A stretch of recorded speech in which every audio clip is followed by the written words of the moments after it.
பொரியை வச்சு ஒரு சூப்பரான ஸ்வீட்டு எப்படி செய்யலான்னு பார்க்கலாமா?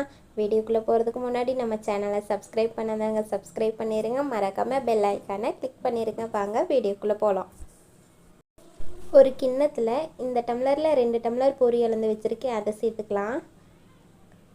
அது கூடவே 2 ஸ்பூன் பொட்டுக்கடலை ரெண்டையும் சேர்த்து, அது கூட 3 ஏலக்காய் எல்லாத்தையும் சேர்த்து ஒரு மிக்ஸி ஜாரில் நல்லா பவுடரை அரைச்சி எடுத்துகிட்டு வந்துடலாம்.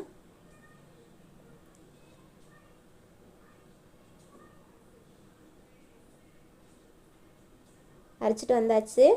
பாருங்கள், பவுட்ரு இந்த கன்சிஸ்டன்சியில் இருக்கணும். ஸ்டவ் ஆன் பண்ணி ஒரு பேன் வச்சுக்கலாம். நான் எந்த டம்ளரில் பொரி எடுத்தேனோ அதே டம்ளரில் 1 டம்ளர் தண்ணி அளந்து சேர்த்துருக்கேன். 3/4 டம்ளர் சர்க்கரை எடுத்திருக்கேன். ரெண்டையும் சேர்த்து நல்லா கலந்துக்கலாம். சர்க்கரை நல்லா உருகி வரணும், அது வரைக்கும் கலந்து விட்டுக்கோங்க. ஒரு கம்பிப்பதம் அந்த மாதிரியெல்லாம் இல்லைங்க, சர்க்கரை உருகினா போதும். பாருங்கள், சர்க்கரை நல்லா கரிஞ்சு வந்துருச்சு. அந்த சர்க்கரை தண்ணியை நம்ம ஆல்ரெடி பவுட்ரு பண்ணி வச்சுருக்க பவுட்ரு கூட சேர்த்து நல்லா கலந்து விட்டுக்கலாம். கெட்டிப்படாமல் நல்லா கலந்து விட்டுக்கலாங்க. நல்லா மிக்ஸ் பண்ணி கலந்துக்கலாம்.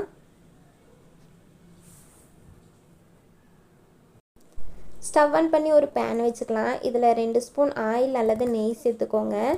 ஒரு 4-5 முந்திரி, அது கூடவே ஒரு 4-5 திராட்சை சேர்த்துருக்கேன். ரெண்டையும் பொன்னிறமாக வறுத்து எடுத்துக்கலாம்.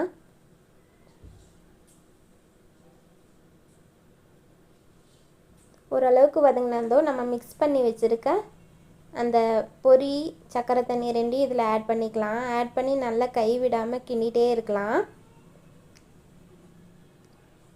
கொஞ்சம் லோ ஃப்ளேமில் வச்சுக்கோங்க, இல்லைன்னா அடி பிடிக்கும்.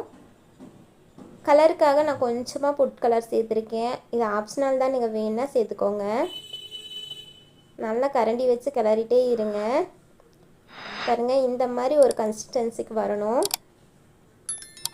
அது வரைக்கும் கிளறிட்டே இருங்க. இங்கே பாருங்கள், நல்லா கலந்து வேணுன்னா நீங்கள் கொஞ்சம் ஆயில் சேர்த்துக்கலாம், ஆயில் அல்லது நெய் சேர்த்துக்கலாம். இங்கே பாருங்கள், சூப்பரான பொரி அல்வா ரெடி ஆயிடுச்சு. நீங்களும் இதே மாதிரி ட்ரை பண்ணி பார்த்துட்டு மறக்காமல் கமெண்டில் சொல்லுங்கள். டேஸ்ட் ரொம்ப சூப்பராக இருந்துச்சு. கண்டிப்பாக ட்ரை பண்ணி பாருங்கள். இப்போ எல்லார் வீட்லேயும் பொரி இருக்கும், கண்டிப்பாக ட்ரை பண்ணி பாருங்கள். ஆல்ரெடி காரப்பொரி வீடியோ போட்டிருக்கேன், அதனோட லிங்க் டிஸ்கிரிப்ஷனில் கொடுக்குறேன், வேணும் போய் செக் பண்ணி பாருங்கள். வீடியோ பிடிச்சிருந்தா லைக் பண்ணுங்கள், ஷேர் பண்ணுங்கள், மறக்காமல் சப்ஸ்கிரைப் பண்ணுங்கள்.